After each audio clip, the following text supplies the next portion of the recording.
Hi everyone, welcome back to Bricks and Bytes. Today we're going to be talking all about exploring. Ooh. So grab your Lego. And let's go.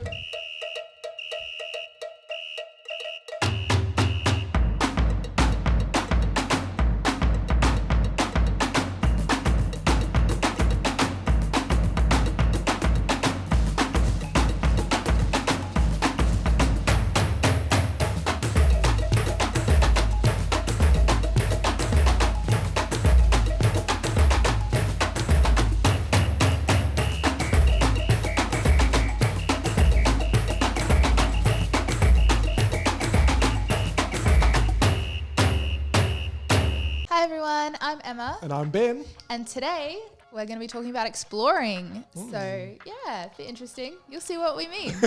We've got Professor Tom from Project Live at UniSA coming to talk to us and show us a bit of a different way to see the world. Yeah. And I'm going to be doing, we're talking about different things, exploring how you can do some different things with Lego that you may not have seen before. And I'm going to show you an app that helps explorers around the world when you go exploring. Oh. Yeah. Okay. Yeah. That sounds exciting. All right. Well, first we're going to do our 5-minute frenzy.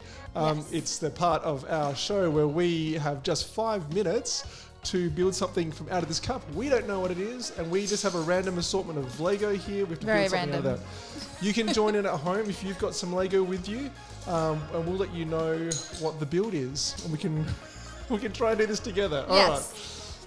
Ben's going to pick All right, from I'm the going cup. to pick. All right. Ooh, one from the top here. Dun, dun, dun. Oh, okay. Okay. A Christmas present. Ah. Oh, isn't that nice? That is nice. Very timely. A Christmas Yes. present. So you have to build a Christmas present out of this Lego in 5 minutes, which is a challenge because, you know. Yeah. What, All right. What do you want for Christmas, Emma? Oh, everything. All right. Ready, set, and go. Okay, our 5 minutes is So- on. Do you go for like the classic, you just build a box? Or do you build what you would want for Christmas? I don't know. Because if I'm building a box, am I done? Can you? Can I put a ribbon on it and then it's done? Why don't you do both? Can you build a box with a thing inside? No, it? I can't do that in 5 minutes. All right. That's excessive. Okay, let's build and You know what I actually would love for Christmas? What's And that? I won't get it for Christmas. What is it? But a Nintendo Switch. Oh. I desperately want a Nintendo Switch. And I keep... You've been hunting for It's- one of those for a while. It's far too expensive. And Yeah. I've been begging my brother to buy me one, but we'll see. Come on, I don't know Emma's if I brother. can build one of those. Step up these presents. Come on. Emma wants a Switch. Not asking for much. Actually, a Switch would be pretty cool, I have to say. It would be probably the coolest Christmas present I've ever received. What was your favourite Christmas present? Maybe from like your childhood. Wow. You know what? I don't even know what I'm building. Talking to it. That's a really good question. I don't. When I was a kid, I don't know. I could tell you one of my favourite birthday presents, which I've Yes. had recently, was a Lego Voltron. Ooh, I was given a Voltron. I have seen that, I think. That was pretty epic. But I used to get Lego when I was a kid as well, so I would say maybe some of the Lego stuff that I got. I loved my space Lego. That would be cool. How are you going to build it, Emma? Well, I'm thinking I'll do a Switch, but I'm trying to remember how they even look. Oh, you're gonna make a Switch. Yeah, but like a tiny baby one. Is this Okay. already done? Oh, that's really good. You've got the Yeah. Joy-Cons, yeah. Yeah, Nice. right. So maybe... It needs a game or something, Yeah. or like. How do you make a game? Well, I could do like a little Animal Crossing character, but I don't actually remember what they look like. All right, hey, let's do a collaborative build. How about you Okay. build the Switch and I'll build the box that it can go in. All right. So how big is your Switch? Quick, show This me. big, literally. All right, And I'll so it's do- about. Yeah. Okay, so we're just comparing size of the brick. I'll see if I can do like another controller. I don't know if I can. I think we've been chatting, and I don't know if we've. How long It's have we only, got? we're not halfway yet. Oh, Almost okay. halfway. Okay. We've So got here time. we go. Okay. So what I'm going to build is a box, and I'm using tiles so that I can put a lid on, and the lid doesn't get stuck on there. There are a lot of tiles in this assortment of Lego for some reason. Yeah. But we'll need at least one thing for it to clip onto. Does that look a little bit like a controller? You switch and your little like Ah. controller. Pretty creative. I might need to build a bigger box. You don't have to fit it all in the box. Quick. Can I do a little Tom Nook from Animal Crossing? I haven't played Animal Crossing before. It's a good game. I hear it's good. I hear Lots of fun. people really get into it. But doesn't it take a lot of time? Like, isn't it like a It can take a long time. very time-consuming game? Right. How's our time looking? We still have 1:30. We're doing pretty well hey. for time. It's because I'm Well, building. don't say I'm that doing well for time. too soon.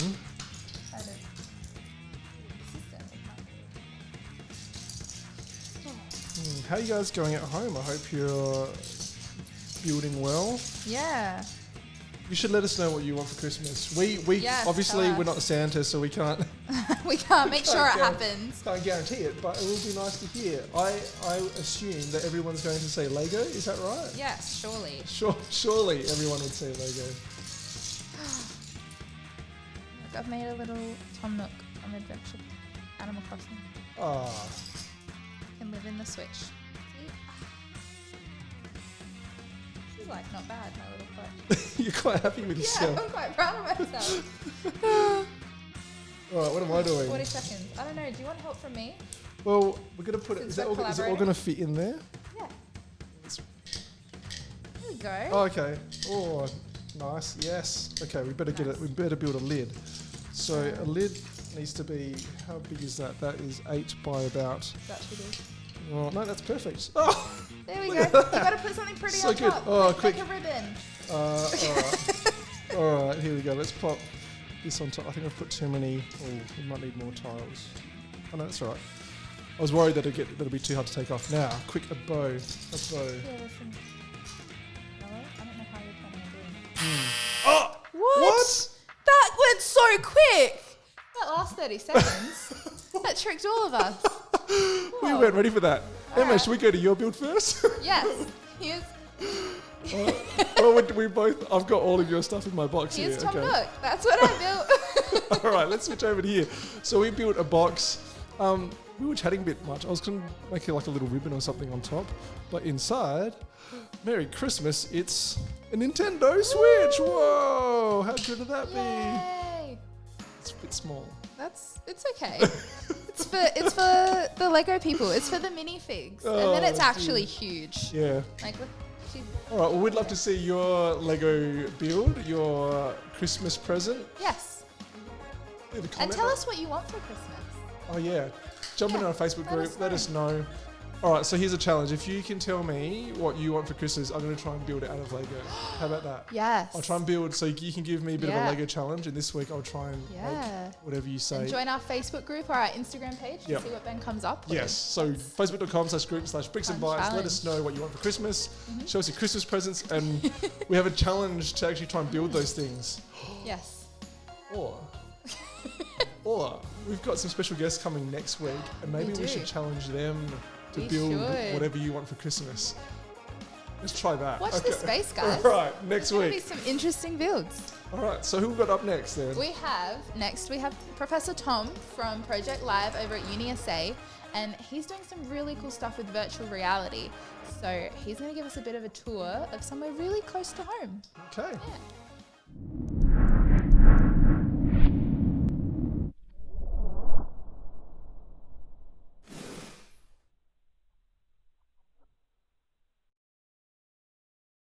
Hey everyone, welcome to the University of South Australia and welcome to Project Live.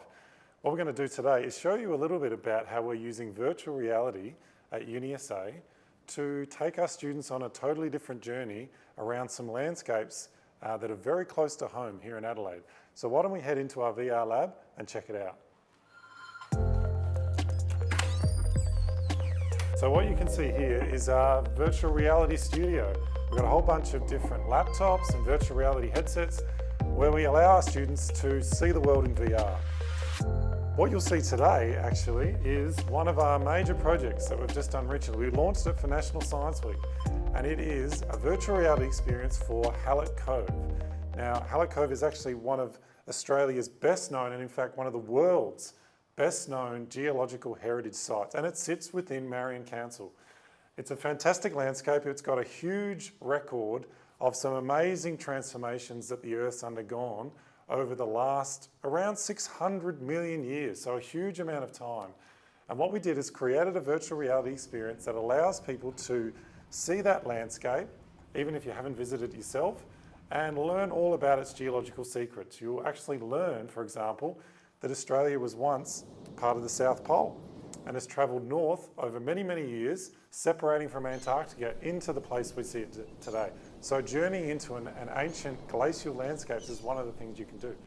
You will also be able to use a virtual hand lens to identify some fossils, some ancient creatures that used to exist in many, many years ago. You'll be able to identify some unique rocks that we see there, interact with some 3D models of the rocks themselves, collect your own pet rock collection if you like, and see some of the amazing landscape features from the sky. You'll be able to fly through the air in a drone, seeing it from all angles as you move across the landscape from a bird's eye view. So a range of different ways to get a really first-hand experience of Hallett Cove and hopefully be encouraged to go and check it out for yourself.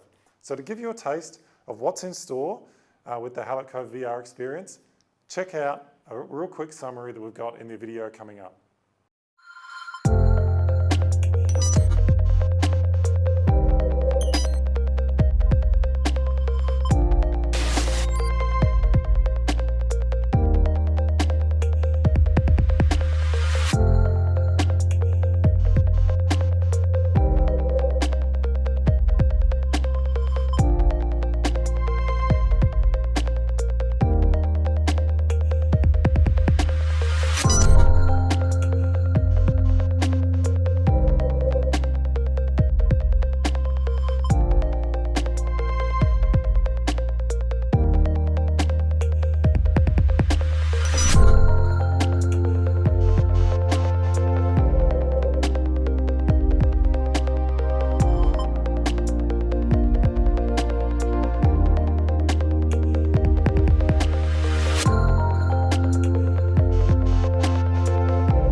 Well, now you've got a bit of a taste of what the Hallett Cove VR experience is all about. Now, if you want to check it out for yourself, you can do so by just logging onto our website, projectlive.org.au, which is the one you can see here. If you navigate to the Beyond the Ice project page, you'll be able to download the website free, basically, just by logging on, scrolling down and downloading it. Anyone which has a headset that's capable of Steam VR will be able to check it out.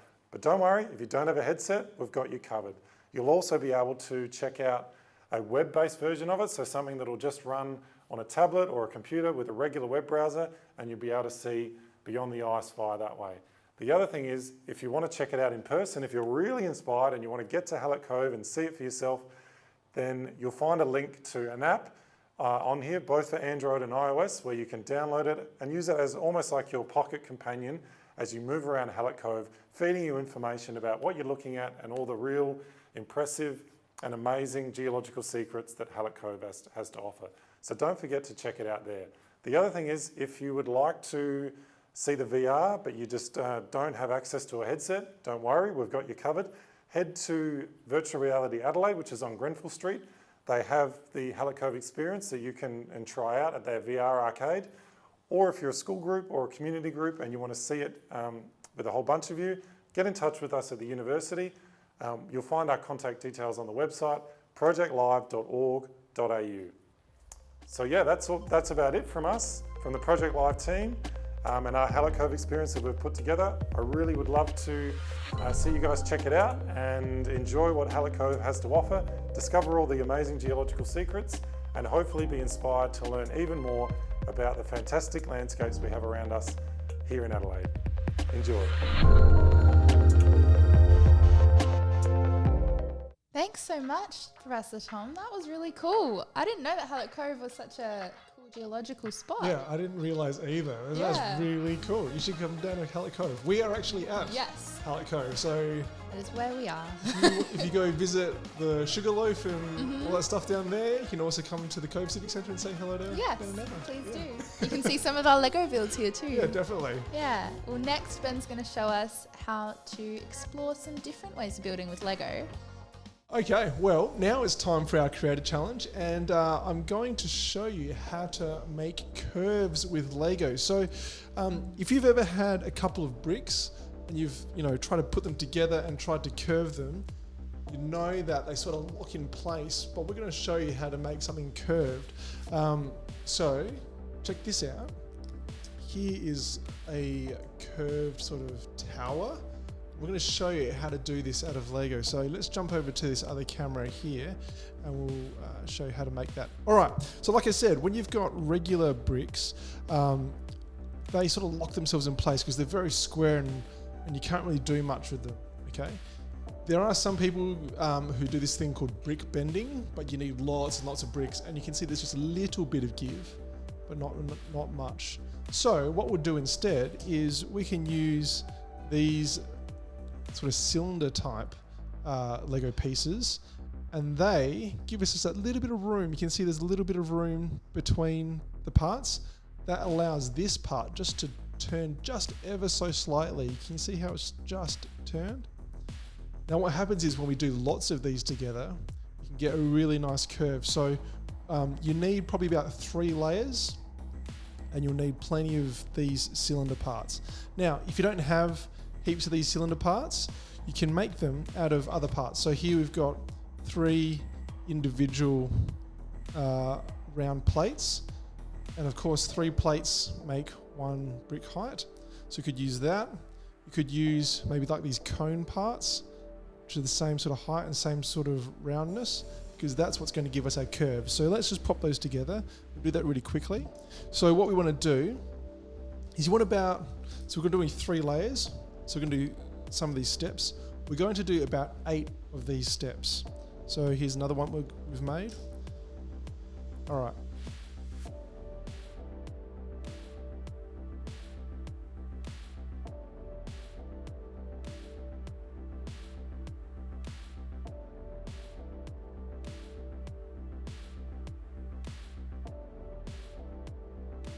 So I'm going to flip this over now. Let's see if I can do this without breaking it all. Okay, it's a little bit flimsy, but I'm just going to gently curve it around.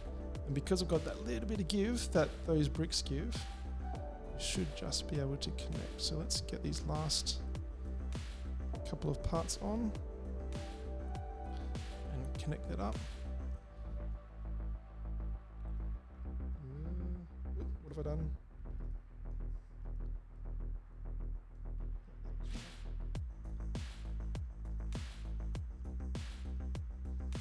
Come on. Oh no. There we go. All right. So there is our circle. Now you could do all sorts of things now that you know how to make circles or a donut. All right. I want to show you one quick thing with this tower. So let's say you want to do a curve. The question is, how do you attach it to things?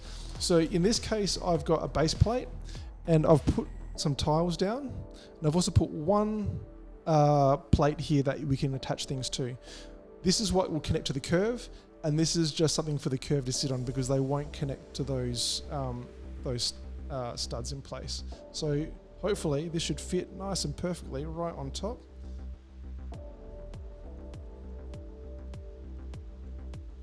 There we go. All right, so nice and secure. We now have a tower, and you can see I've done a few different things. I've used windows, I've used slightly larger pieces. I've even stacked some plates and round 1x1 plates in there to give you a bit of texture. So there we go. Well, like I said, it uses lots of parts, but it looks pretty cool, I think. So if you make anything like that with curves, we'd love to see it again. So jump on our Facebook group. Yeah, that's so cool. I always struggle so much to make Lego into any kind of curve. It's pretty tricky, so that's a good tip. Yeah, you could do like a, I don't know, something when you... A crown, maybe? Yes. Yeah, there we go. All right, so what Alright. have you got? I've got an app today for you guys. It's called NASA Globe Observer, and you get to help NASA look at different parts of the world. So jump straight in and I'll talk you through it. So basically you have to make an account, but it's pretty easy. You just put in your email address and you're good to go. Get a parent to help you, but there's all different ones you can observe. So we're going to start with clouds. So you literally go outside and you're going to observe the clouds and send all that information to NASA. So here you set exactly where you are. Sometimes it can take a little while to load. You just got to be patient. It's dealing with a lot of information, but here we go. So we're in Hallett Cove and I can pick what the sky looks like. So my sky is pretty clear. So I can go through and say it looks like that shade of blue. And then look at how hazy it is. It's super clear, so I'm just gonna hit next. And then you start going through what's there. So we don't have snow or ice, no water, it's not muddy, there's dry ground, there's some leaves on the trees, and there's no rain. And now I can choose to take pictures if I want of the sky. So I'll show you how they do that. So I'm outside of the library here, I recorded this earlier, and you go across and line it up. So that's a picture of the east. And then you go and move your iPad, and then you get north and then west. And so it's taking this full 360 picture of the sky. You can see the sun there. And it can be a bit tricky to line them up sometimes because they come and go and disappear. But once you've got it all done, it's pretty cool because you're going to send this whole round image to NASA so they can see what the sky is like here and check it against everything that they have already and all their satellite pictures. So here we go. So then I can go send cloud data now and send those in. What I want to show you guys is how to talk about clouds as well, because that's where it gets real tricky. So, and fun really. So we can look at all different kinds of clouds, and then it has this guided cloud wizard where it talks you through how to identify all the different cloud types. So these are contrails, which I'm gonna skip past because there's none there in the sky. But if there were to be some clouds in the sky, I can go through and is there any rain? No. Are the clouds puffy when I hold my hand out to the sky? No. Are they individual? Do they form a lumpy grey blanket? All of these questions will help it narrow down what type of clouds are out there in the sky. And then when you eventually say yes, it's going to give you an option. So it could be altocumulus. I haven't actually heard of this cloud type before, so I'm learning stuff here. And then we go yes, keep, because that's what the clouds look like.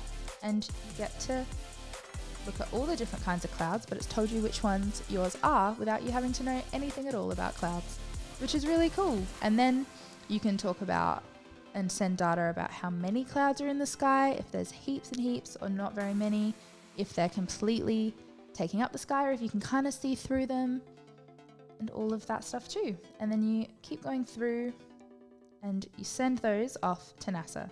So you go send, and then it prepares it for a little while. This is another patient moment. And then it sends it off, and NASA actually uses that information and compares it to what their satellites are showing. You can also do trees. So I'm going to show you how to measure a tree's height. So you've got to go outside and follow these steps. It talks you through how to do it. You have to complete a tiny, tiny little module that tells you about why they measure it a certain way to make sure you're giving them the right information. And you've got to put in your height so that it can compare the tree to you. It's a lot of maths and a lot of science, which is really cool. So here we go. We're talking about the conditions again. It's still saved it from when I did it before, so I just keep going. Basically, you go outside, you pick a tree, and then you stand a little bit further away. So I'm going to flip my iPad around to be able to do this. So here we go. This is our tree that I'm going to measure today. So it tells you first, bring it to eye level, and then you tilt the iPad down. So you're not actually moving it down, you're holding it at your eye level and tilting it to get the base of the tree. And then you go all the way to the top of the tree. And then it uses like a really cool mathematical formula that it tells you more about, where it compares your height and the angle of how you're looking at the tree and the distance that you are from the tree to figure out. So now I've got to walk to the tree and count how many steps it takes me to get there, and it figures out based on how much distance a person covers in their steps. It figures out how far that is in meters. You can also measure around the tree if you want, which I didn't do because I didn't have a tape measure handy. But there we go. So our tree is 8.6 meters tall, apparently, which NASA can now know and do with that information what they want. You can do some other really cool stuff, land cover. You can talk about all the different types of land that's around you. If you want to go to a park and have a look around, you've got to do this in a big space. So you could go out to any national park and look at the rivers that are flowing past and send all of that information in the same way that we did with the clouds to NASA. You can also do some mosquito habitat mapping, which is kind of cool. And you can just use their website to look at the world and the different weather and things around the world as well by going down the bottom. So I'm going to send off our tree observation. But yeah, that's NASA Globe Observer. It's a really cool way to get involved with NASA. Well, thanks, Emma. That was really cool. Yeah. We hope you've had a great afternoon with us. It's been a fun episode. Make sure you go check out Project Live and have a look at the website and see all the different things you can do there and explore. If you've got a VR headset, you might even be able to download the program and use that at home. Maybe that's on your Christmas wish list. Oh, a VR headset. Even more expensive than a Switch. Well, we built some circular things, some round things with curved Legos. So yeah, if you build anything like that, let us know as well. Yeah. And that app looked really good. Yeah, it's lots of fun. It's cool to actually walk around and send things. Yeah. All right. Well, we'll see you next week for Bricks and Bytes. See ya.